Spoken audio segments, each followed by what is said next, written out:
naghigpit sa mga biyahero ang Interagency Council Against Trafficking kaugnay sa inilabas nilang guidelines at requirements sa immigration. Kung tutuusin, mas pinasimple pangaraw ang proseso. Nasa frontline ng balitang yan, si Maricel Halili. Dahil nabati ko sila noong isang araw, kasi isang araw pa to, mga 2 days ago, itong balita na to, nabati ko sila. Ngayon, gina-justify nila na mas dumali daw.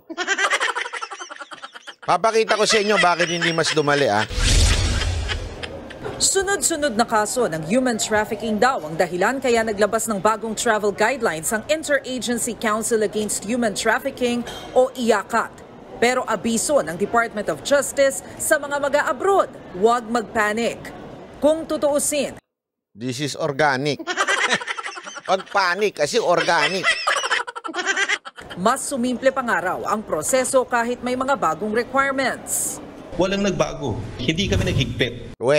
Kung ano man in-implement namin dati, yung pa rin, if not, nabawasan pa. Aba, tingnan nga natin. At yun yung travel naman, kahit alam naman natin, constitutional right natin yan. Pero just like most constitutional rights, subject yan to limitation. Sandali. Sandali. I think you are misquoting yung subject to limitation.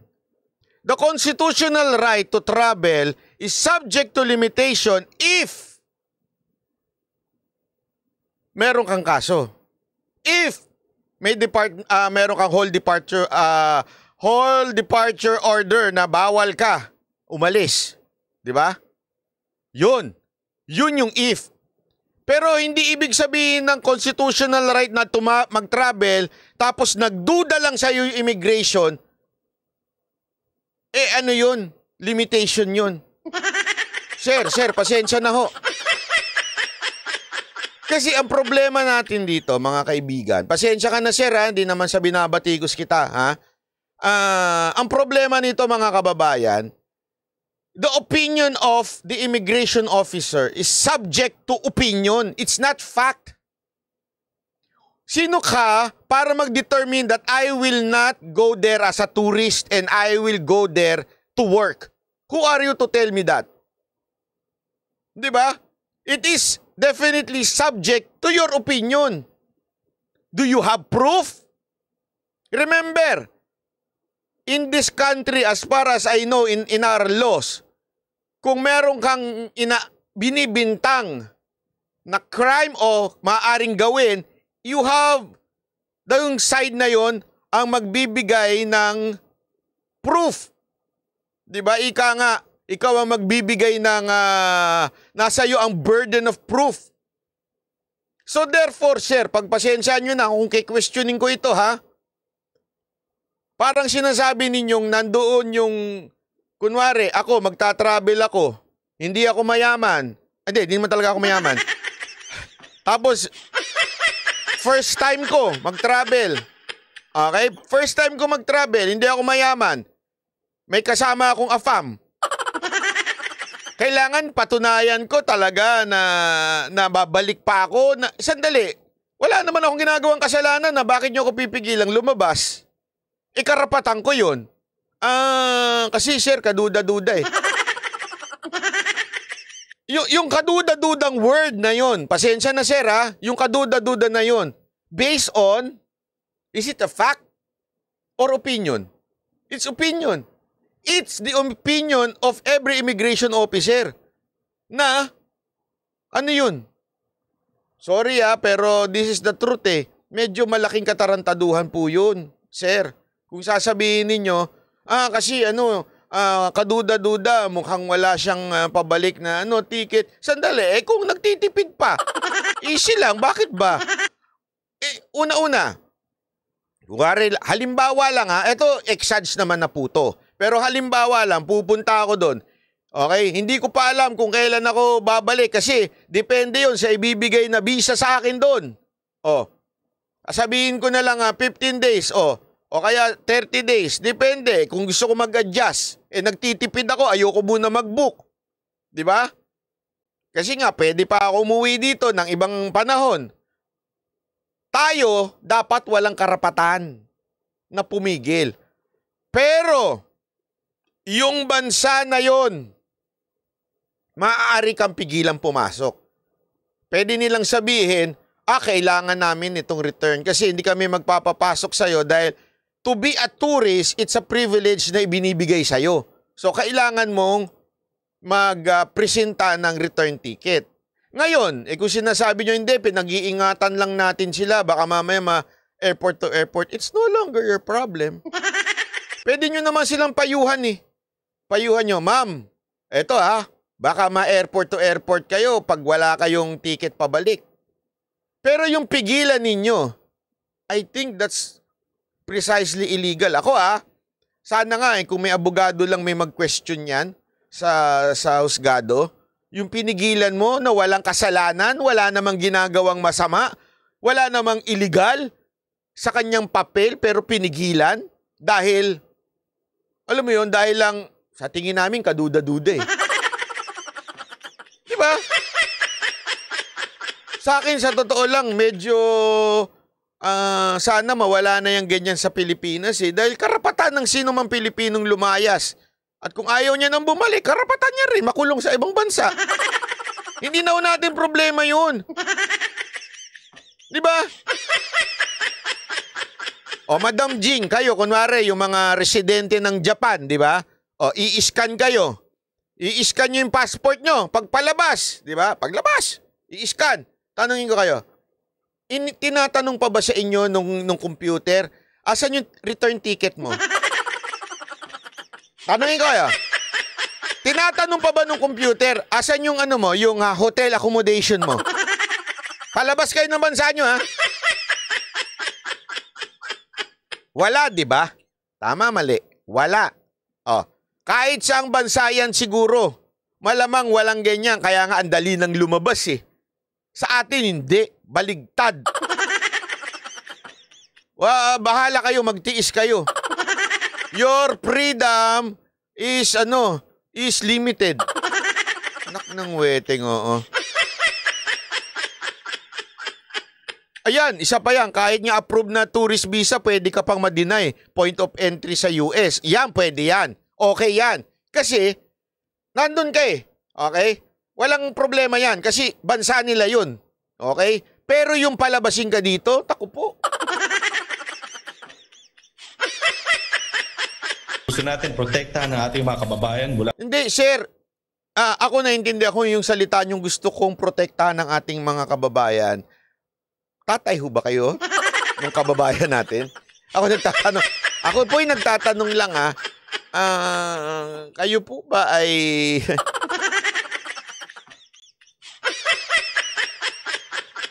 Sa tingin ko, kung ang isang tao ayaw niya protektahan sarili niya, problema niya na yun.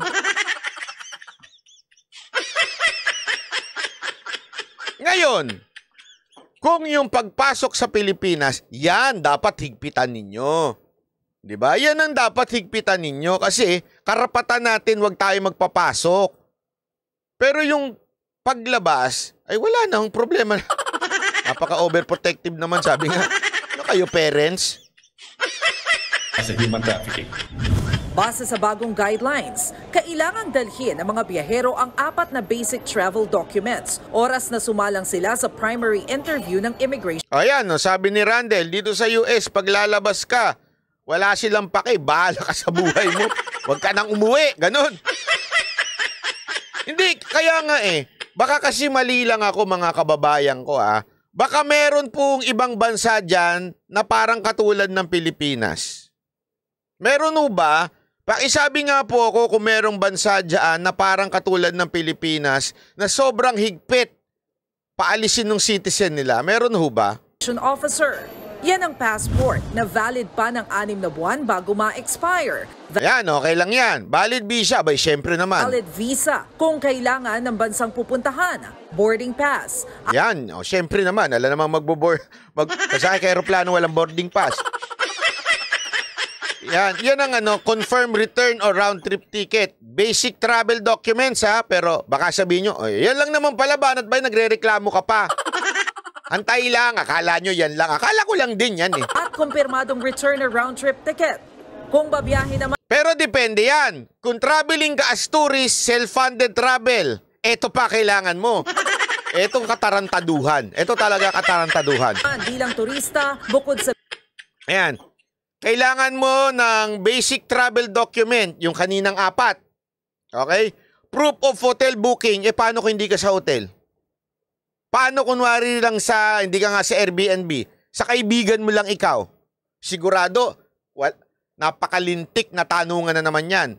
Sa kaibigan mo ikaw.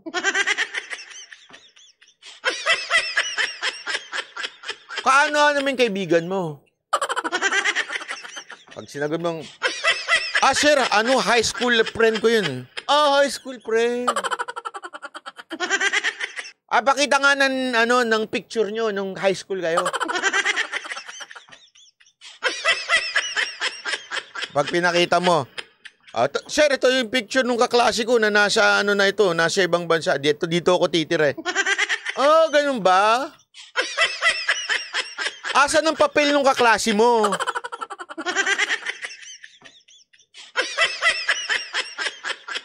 Di ba? Totoo, tatanong yan. Lalo na pag wala kang hotel, asan yung kaibigan mo? Asan? Anong patunay na nakatira siya doon? Anong trabaho niya doon? Pakita nga nung employment niya. Pakita nung saan siya nagtatrabaho? May picture ba siya sa trabaho niya?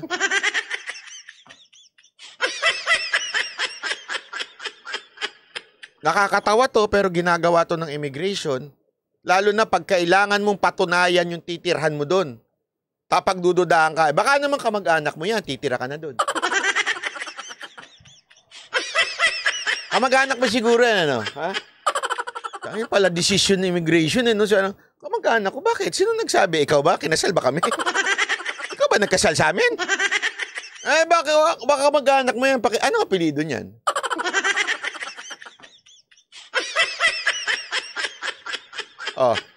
Wala pa yan. Akala mo tapos. Financial capacity. Kaya mo bang mabuhay doon sa pupunta mo? Doon sa Japan. Kaya mo bang mabuhay doon? Mahal ang pagkain doon, ha? Ito ka, papakita mo. Isipin mo, may dala ka pang bank certificate. O kaya, bank statement. Financial capacity. Paano mo papatunayan?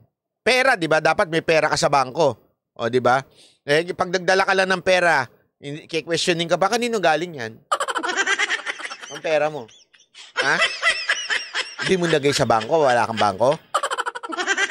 Pati yung mga pala desisyon na kailangan nasa bangko, ha? Bakit bit-bit mo lang yan? Sino nag-abot sa inyo? Hindi. Ayan. Perfect question ni Marge T. May amount ba yan? Magkano? Kaya nga, who would determine the amount? Tanungin ko kayo. Who would determine the amount na kailangan may pera ka o may bank cert ka o na capable ka? Who will determine it? May amount ba? Wala. So, ibig sabihin, the immigration will be the one to determine it. Ibig sabihin, it's kanyang opinion lang yun. Opinion niya na ganito ang gagastusin mo dapat sa certain country na yan. Hindi pwedeng magpalibre. Kung gusto kong palibre sa kaibigan ko doon bakit mo pakikialaman wala akong pera? Kung may manlilibre naman sa akin doon Isipin niyo yan, ha? Di ba? Ibig sabihin, sa madaling salita, mga kapatid, mga kaibigan, mga kababayan, tinatarantado tayo nito. Pasensya na, ha? Pero that's the right term. Kaya tayong butasan nito kung ayaw tayong paalisin. Pwede tayong butasan nito. Source of income.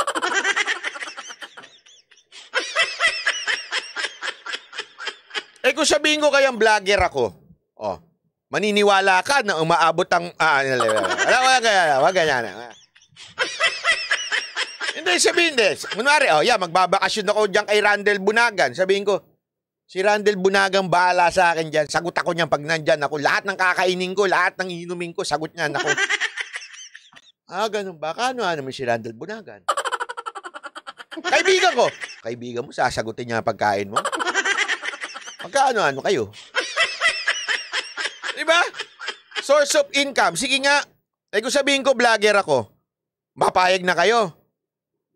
Diba? O tatanungin mo, kunwari, ganito lang yung followers ko. questionin mo ngayon, magkano income? Magkano income mo dyan? Gago ka ba? Pasensya na, ha? So, ibig sabihin, pwede akong tanungin? Yung bangko, hindi ako... Ito, isipin nyo to, ha? Do you know kung gaano kahirap ang malaman ng pera mo or income mo at ng yaman mo? Do you know how? You need a court order. But the immigration can do it instantly.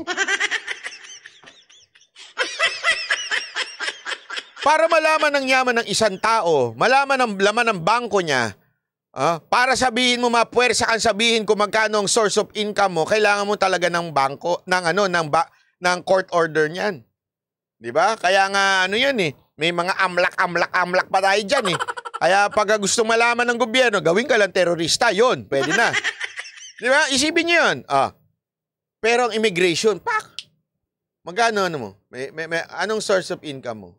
Pag sinabi mo, vlogger po ako. Magkano kinikita mo bilang vlogger? Sir, sikreto po yun. Hindi yung pwede sabihin yun. Sa tingin nyo, pwede nyo sabihin yan? Tanungin ko kayo. Pag tinanong sa inyo yan, kunwari ako, sinabi ko, vlogger po ako, sir.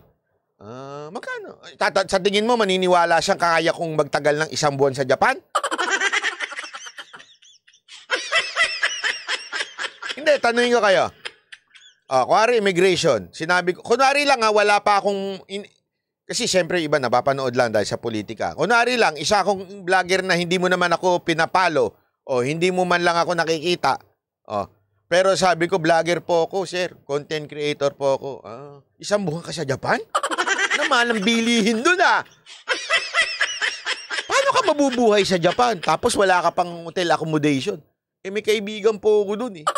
Si Jing Corpus, mayaman yun, milyonaryo yun dun eh. Lilibre ko nun eh. Sandali, baka chap-chapin na naman to, sabihin na naman nagpalibre ko sa Japan. Hindi po, may pera po ako. Hindi po ako nagpapalibre kay Jing Corpus. Pero kunwari lang, sabihin kong ganun, di sasabihin sa'yo, di ba kaduda-duda, pagdududahan ka kagad? Bakit? It's based on opinion. Yung pagdududa sa'yo. Di ba na, sandali, mukhang hindi ata kaya nito mag-stay ng tourist for 1 month sa Japan. Di ba? Isipin nyo yun, Kaya talagang grabe ito, sabi ko, pambihira. Proof of employment. What if nga? Isipin mo, what if lang? Sarili mong negosyo, ano ka? TikTok affiliate. Hindi ako nagbibiro. Ngayon, yan ang usong-uso ngayon, TikTok affiliate. Google nyo yan. Kumikita ng mahigit 50 mil, 100 ng isang TikTok affiliate.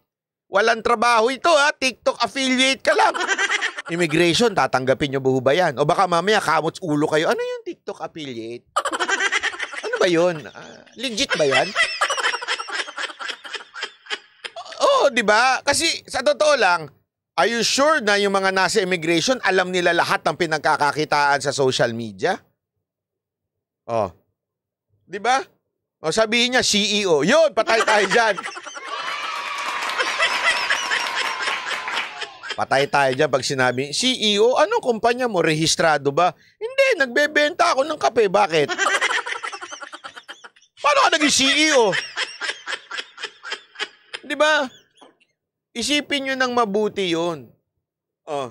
Isipin mo ng mabuti yun. Sa tingin nyo, hindi kayo pagdududahan. So, di ba, alam mo yun, ang dami mong, kaya nga ako pag sa immigration, ito, walang biro ito Hindi ko na sinasabing vlogger ako kasi ayoko na ipaliwanag pa, papaliwanag ko pa, vlogger ako.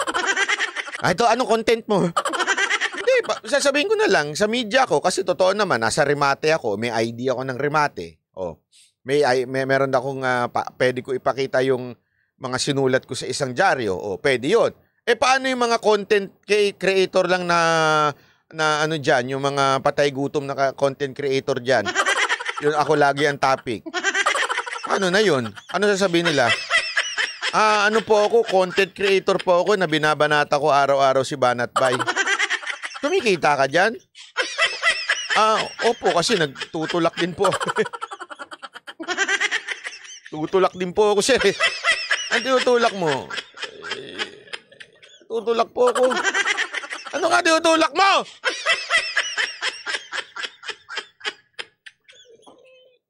Yung ano ng anak ko. Stroller ng anak ko. Hindi, di ba isipin mo yan, ha?